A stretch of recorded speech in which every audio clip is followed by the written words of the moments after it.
Welcome. The SG, as you were there, colleagues, members of the media, has just addressed the regional conference of the Greater Johannesburg region of the ANC, which is both an elective conference, but more importantly, we're looking at various programs and various discussions ahead of the upcoming National General Council of the ANC. The SG will reflect on the message that it delivered inside. Over to you, SG. We also have next to us the regional coordinator, Professor Sabona Malani, next to him, the spokesperson of the province, my apologies, SG. The regional convener, Comrade Dada Lorenz. Any question? One of the questions that you've said in your address here has really echoed what the Gauteng Premier has said yesterday about the existential crisis that the ANC faces. This conference is taking place at a time when voter numbers are really declining and not in favor, and they're not looking in favor of the ANC. And why was it important for you to remind the delegates about the fact that this is about the nations and the people? Thank you very much. It is very important that this biggest and important region of the ANC, that we remind each other about the moment, what we characterize as the moment. And this region has done well in terms of fighting back. There's been focus on winning back, but also our municipality, we are in a coalition. And our mayor here and the chairperson of the region, they have done well in terms of, and we keep telling them that we need to focus on that task of ensuring that we do good things like what they've done during the G20 and even beyond that. So you will see that the capacity that is there and the spirit of our structures here is about one, ensuring that we understand the moment, but most importantly, we don't drown ourselves in subjective weaknesses of the organization. Okay. Now, speaking of the G20, I mean, the city of Johannesburg was quite instrumental in terms of making that a success. And we're hearing news from the US that South Africa might not be invited to next year's G20. What are your thoughts and sentiments on this? The administration of Donald Trump have made up their mind that they're gonna be the aggressor against a peaceful nation. A peaceful nation called South Africa. That is a sovereign state. Rubio, the Secretary of State of the United States, he speaks about South Africa like as if it is his part of is one of the states in America. He doesn't understand that this country is a country in Africa that has got its own sovereignty. And so they have made up their mind, and President Trump, first and foremost, to boycott G20. And then they have now, I see, communicated a decision in public that we are not invited to the G20 as a member in Miami, even to participate. So that is the worst aggression among nations that you could have a state taking such decisions. But, you know, look at Cuba. The people of Cuba were isolated for saying in our sovereignty we will be independent and we are a socialist republic. And then they decided to hit them with sanctions and the embargo up until today. And so their attempts that they are making, it means that we too must intensify good trade relations with other countries. But we will never forsake strengthen our country for the beliefs that we stand for.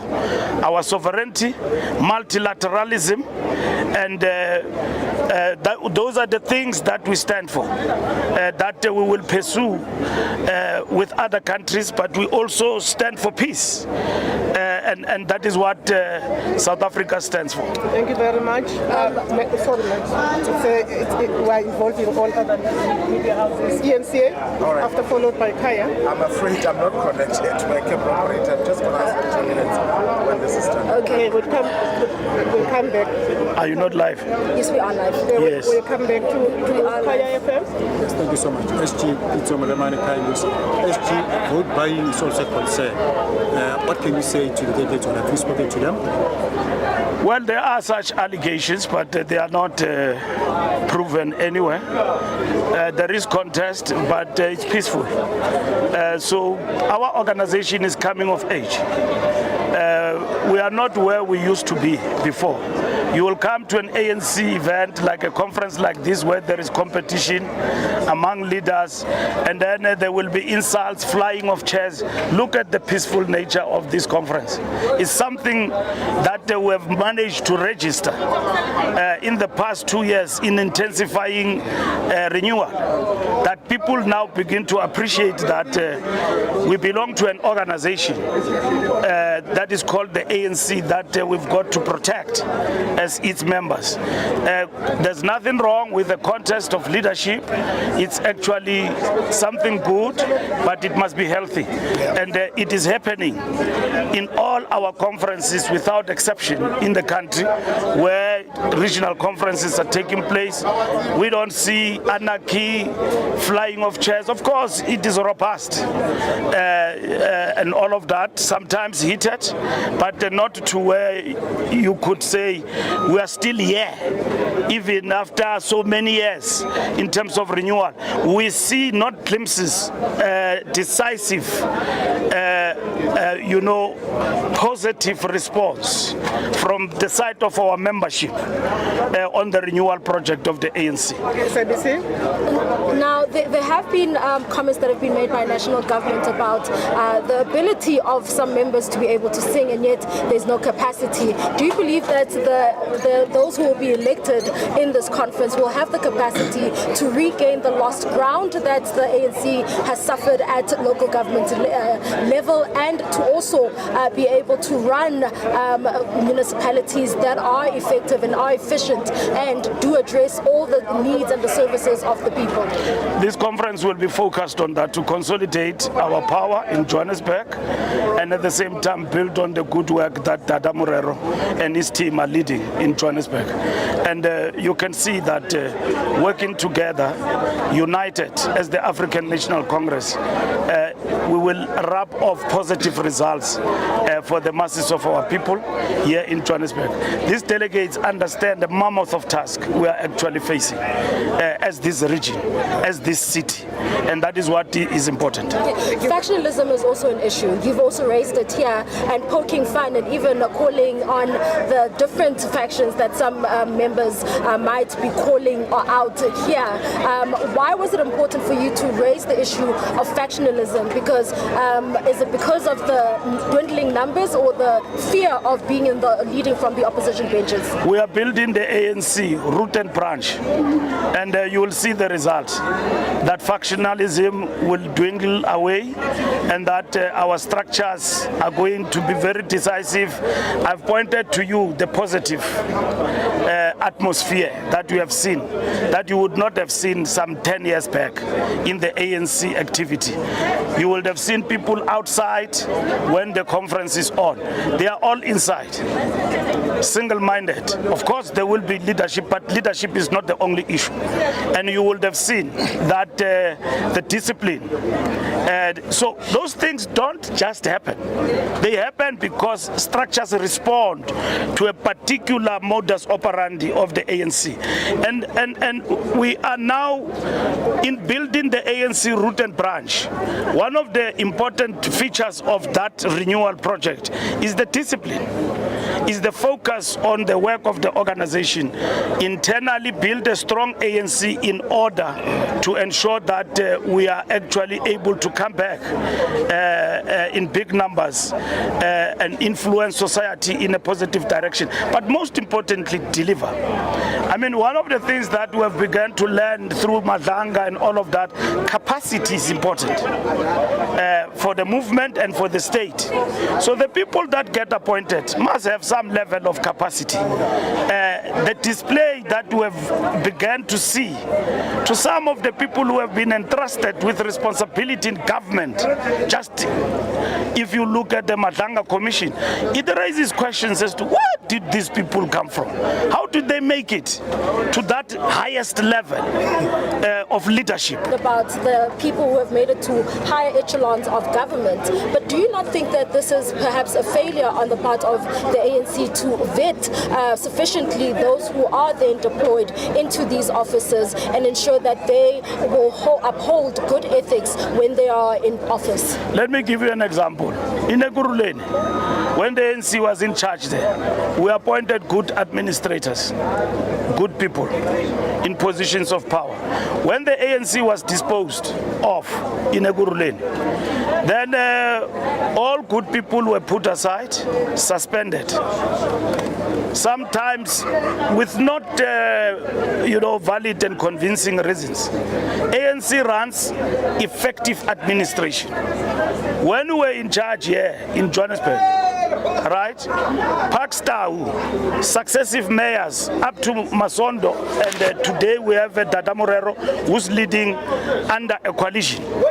When we were in charge here, you know that man on the stage you call Trevor Fowler. Those are the people that we appointed with clear capabilities under our administration. And all what we're emphasizing is that those who have found their way up in the system as a result of us losing power in certain municipalities, we must correct that. In terms of the roll call and our action plan in the municipalities, we are very clear that those who've got no capacity must be done away with. You would have seen the action plan being implemented in different municipalities in the Free State, in the Northwest, and everywhere else in the country. It's a revolution. It's on in terms of dealing with the incompetencies that have actually been there for one reason or the other.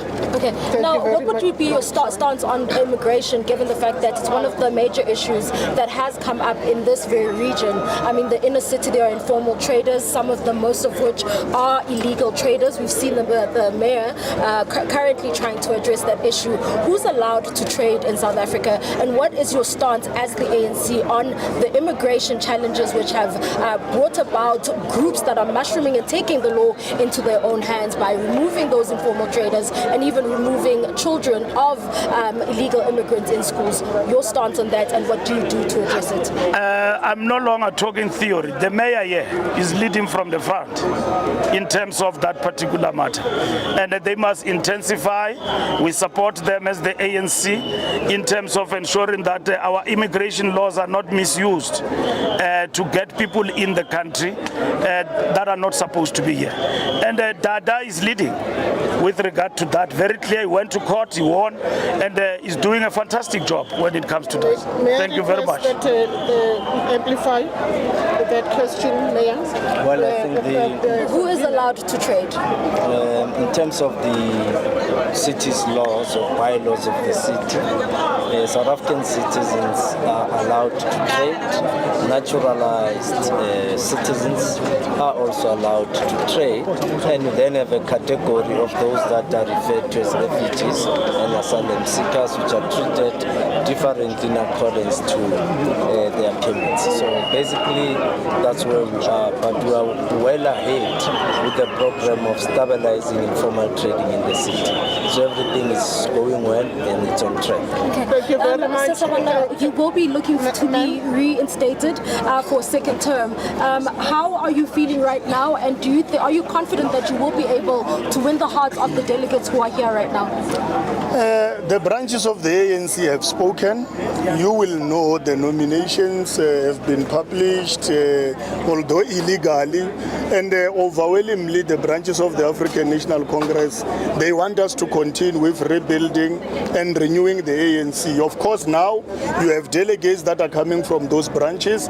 We must give them space so that they make a determination in terms of the leadership that is equal to the task to implement the policies and the resolutions that the SG was talking about, matters that we need to focus on to win the lost ground. So it must never be about us as individual wanting to be retained and all that. It must be about the ANC. Are we equal to the task to be retained to reclaim the lost ground? This is what the conference will decide. And of course, we will subject ourselves to what the delegates of the conference requires all of us to do. Of course, we are ready to continue doing the great work in reclaiming the lost ground. Thank you very much. Are you confident that this conference will not collapse, sir? It's not collapsing. South Africans need to be ready for in regard to this aggression by the US. Thank you very much. It has become very clear that day by day there is determination coming from that side to isolate our country, and we need to diversify. And the government is leading very well in that particular regard. We have been targeted by the Trump administration for imperialist reasons. They want us to forsake our sovereignty, and they are treating us not like a country. They are treating us like a sub-state of the United States. And they boycotted the G20 for no reason. South Africans, black and white, have been telling the American administration there is nothing called genocide in South Africa. So on the basis of misinformation, they are on the rampage, targeting a peaceful nation, a democratic state. In our country, we held an election. Within 14 days, we constituted a government. Not just a government of national unity. And no dictatorship, flourishing democracy. You target that nation for reasons that cannot be clearly explained. Of course, there is a fringe here in our country that ran to the United States, spewing, diatribe to the Americans about our own country. And these are the consequences we are reaping off today as a result of their actions. But all what we are saying is that we must be ready to defend our sovereignty as a nation. And that is what we are saying as the ANC, that we are not a sub-state of another state. And of course we continue to see this salvos, the latest by the Secretary of State, Mr. Marco Rubio, I think yesterday. But you as the ANC, do you anticipate that we are likely to be slapped with sanctions anytime soon? Anything is possible from those people. They don't think. If you can just wake up and isolate a peaceful nation like this for no reason, anything is possible. But we are not perturbed. Our government must be ready. We know that in America, citizens of the United States are with us, and they condemn what Trump is doing. Trump will be there for 2 years. This madness will go. Americans in the United States of America have been with us in the trenches in isolating the apartheid regime. They will be with us with this madness of the Trump administration. Let's conclude on your relationship as the ANC as well as the South African Communist Party. You do point out that the dilemma now is that you will have to rethink this issue of dual membership, given that the party now wants to contest elections independent of you as the ANC. Have you come to a decision where you will make members, particularly leaders, because you do have those who are in the Central Committee of the SACP and they are in the NEC of the ANC. Have you come to a point where you will want them to choose? We don't want them to choose. This resolution of the party is making members' life very difficult. I'm a communist. I'm a member of the ANC. Today, I'm made to choose between the ANC and the Communist Party. I mean, that is the fundamental question that we are raising about this resolution. This resolution does not help the alliance. When the ANC is at its weakest, the Communist Party chose a very destructive resolution.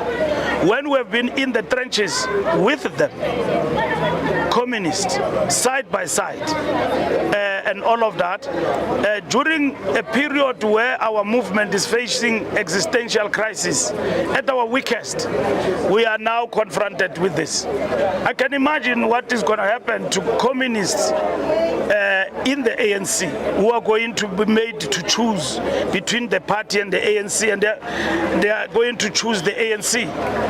But it is not the ANC that is going to ask people to choose. It is the practicality of the resolution. Yeah. If I am a Communist Party chairperson, I'm contesting as a candidate in an election, and I happen also to be in the ANC. Obviously, the resolution forces you to choose between the party and the ANC. Yeah, just a quick final one. Now, as you will be preparing for the elections, you will be sitting in a meeting where you strategize.